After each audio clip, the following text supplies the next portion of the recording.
Hello bachon, let's read the question. The question says that here some directions are given. In the following question, a statement of assertion is followed by a statement of reason.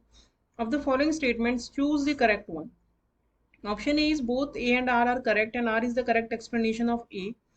Option B says both A and R are correct and R is not the correct explanation of A. Option C says A is correct and R is incorrect. And option D says A is incorrect and R is correct. So assertion here is given as that common oxidation state exhibited by the group 14 elements is +2 only. And reason says carbon exhibits both positive and negative oxidation states. So first of all, let us check the key concept of the question. The key concept of the question is that for carbon family or group 14 elements जो outer electronic configuration होता है वो होता है noble gas, कोई भी normal gas यहाँ पे होगी और उसके बाद NH2 NP2। तो इसमें दो पॉसिबिलिटी होती हैं। एक पॉसिबिलिटी ये है कि चारों ही इलेक्ट्रॉन्स पार्टिसिपेट करें बॉन्डिंग में, तो उस वाले केस में ऑक्सीडेशन स्टेट होगी +4।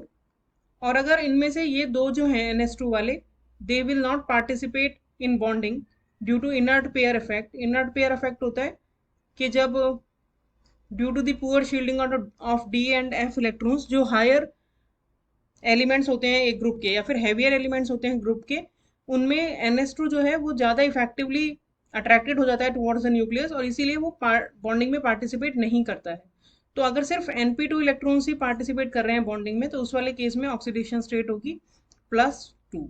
यानी कि दो तरह की कॉमन ऑक्सीडेशन स्टेट्स होती हैं कार्बन फैमिली या ग्रुप 14 में, वो हैं +2 एंड +4। तो अब अगर इस क्वेश्चन का हम कंप्लीट सोल्यूशन देखें, तो जैसा कि हमने की कंसेप्ट में देखा है कि दो तरह की ऑक्सीडेशन स्टेट मोस्ट कॉमन है इन ग्रुप 14, वो है +2 एंड +4। +2 किसमें हो, जो हैवियर एलिमेंट्स होंगे, हैवियर एलिमेंट्स यानी जो डाउन द ग्रुप होते हैं, उन एलिमेंट्स में +2 ऑक्सीडेशन स्टेट ज़्यादा स्टेबल होती है due to inert pair effect, और जो लाइटर एलिमेंट्स होते हैं उनमें